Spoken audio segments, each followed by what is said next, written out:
Yes, good afternoon to all.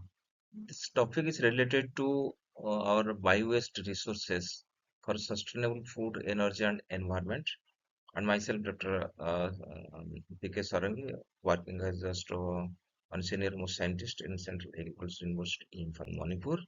And I want to show what are the means how the bio-waste are already got generated and how these bio-waste materials can be utilized in a sustainable way so that it can help our food, energy, and environment for the future purposes. So under the slides, I have to show all these three sustainable uses of the bio-waste resources.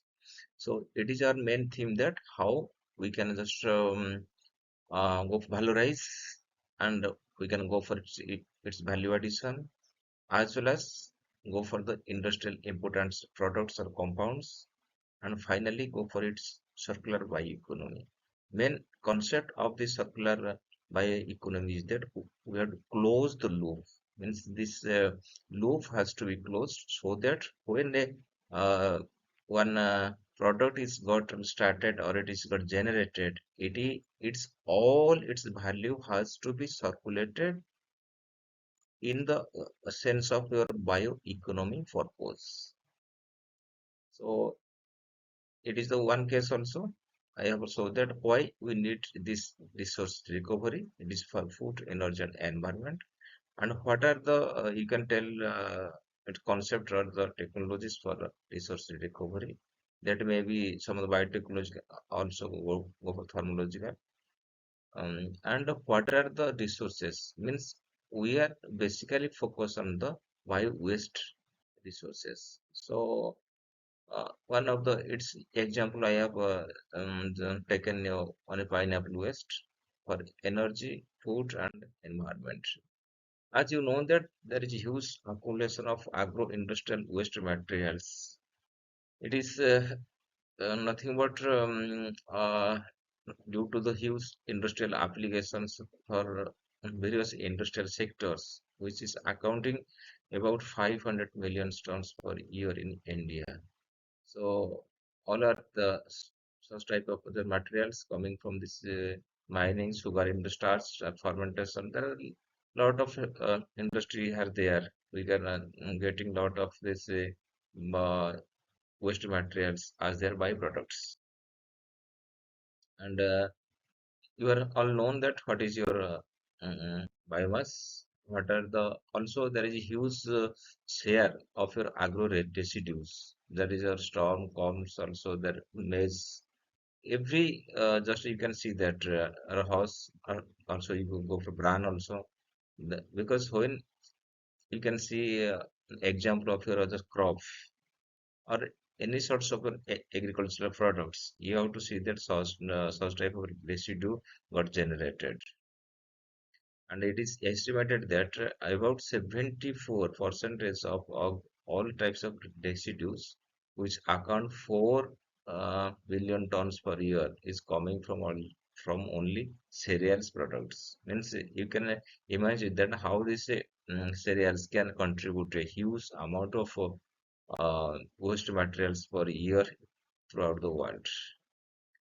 So it is one example how this when pineapple is caught or it processing, how much waste materials is got generated because indeed I am doing job in uh, northeast states Manipur and a huge production of this year pineapple waste. Just have a look how much waste materials is generated. So it is my lab where we have engaged to do all sorts of you can go value addition from the pineapple waste.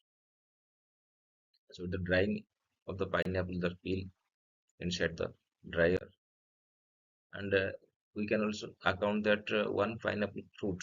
Suppose you can take it will be account 60% of its total pineapple waste materials is gone thrown out the waste materials, the peel, core, stem, and crown. It is its accountability.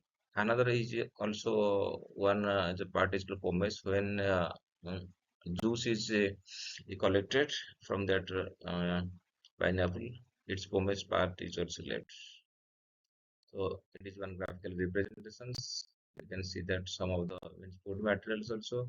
As far as this go for chemical composition of all types of this ligno cellulosic waste, also called as lignocellulosic biomass point is concerned. You can go for the cellulose, hemicellulose, as well as lignin, but so it is how this cellule of all types of biomass have a clear bonding of the cellulose, lignin, and hemicellulose, and it is its zoom manner. So it is one account is there. The global energy value of the crop residues means those are got produced. It is equivalent to. It is just showing that 7516 into 10 to the power 6 barrels of full diesel, and which is also not nothing what it is around 69.9 into 10 to the power 18 joule of energy. So how you can imagine that how this crop residue has its energy value. So you can what are the energy can be just produce, because from my just first I have already told you that how this biomass and how this waste uh, all sorts of waste of materials or the waste of biomass can be converted into sustainable energy, and then it can go for sustainable food, and it can go for a sustainable environment. So if we can go for sustainable energy, we can obtain from bioethanol and its diesel and also biogas. Also, some of the industrial just compounds which has a great role in your industrial just values. You can go for a organic acids, acetic acid, also bio the polymer also. Also, it is a you can go for some of the food additives compounds, and also you can go for some healthcare just products also. Also, you can go for some industrial enzymes. You can go for amylase, and you can go for protease. Some of the enzymes can be also obtained. So our great intention is just like this. We can go for some of the biotechnological approaches, how we can use efficiently for agro waste materials for biofuels, chemicals, as well as the byproducts. So it is the one of the diagram how we can just sketch out. Uh, we can also see that it is also same wide area for also compounds we can obtain from this also biomass.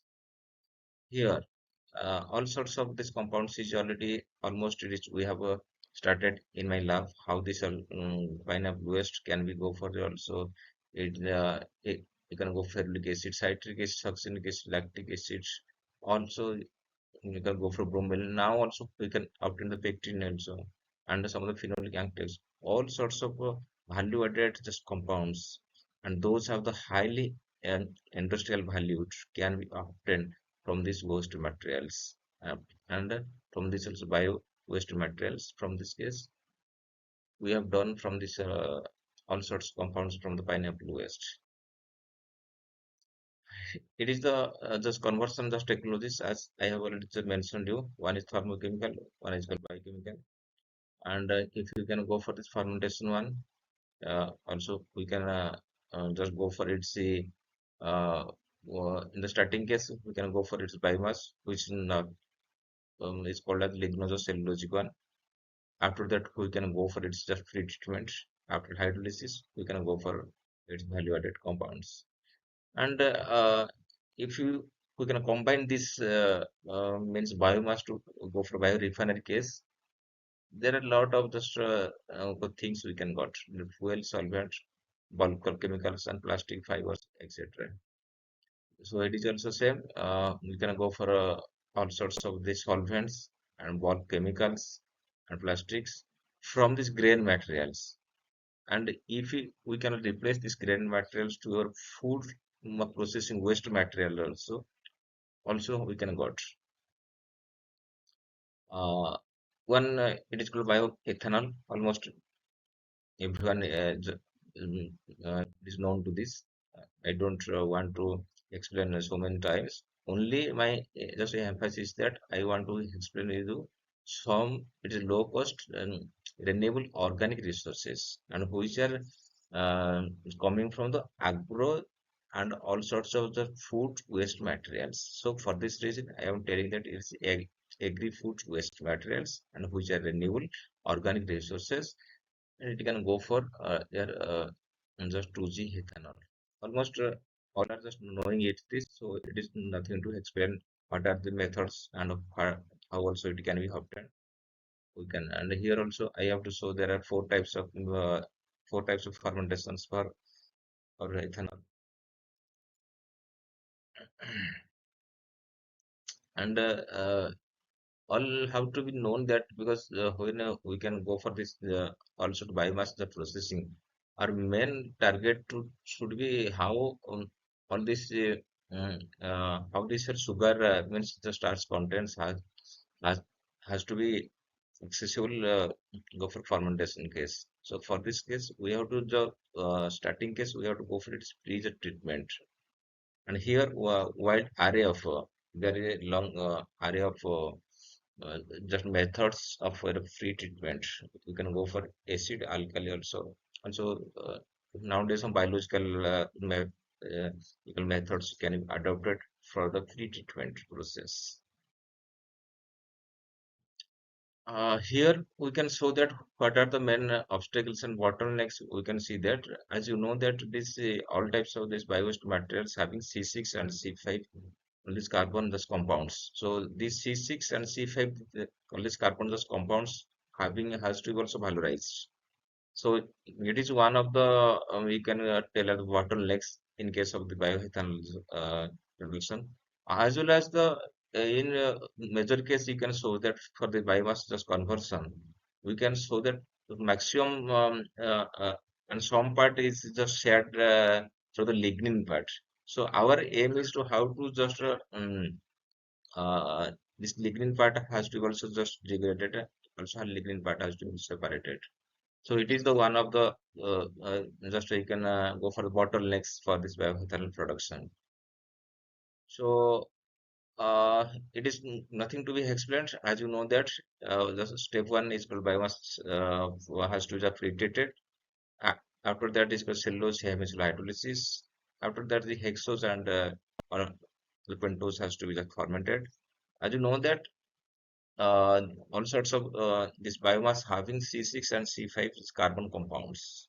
So means in this case the C5 as well as the C6 has to be also valorized, also has to be also fermented to get the ethanol. Otherwise, our ethanol just quantity will be very less. So it is the case, and you can go for a circular economy. Uh, it, it is one just data is there about 1 ton of this pineapple waste can produce 250 300 just kg of waste. After that we can after that initial just in fermentation we can see that 3 kg of our pineapple waste material can produce 1 liter of ethanol after initially it's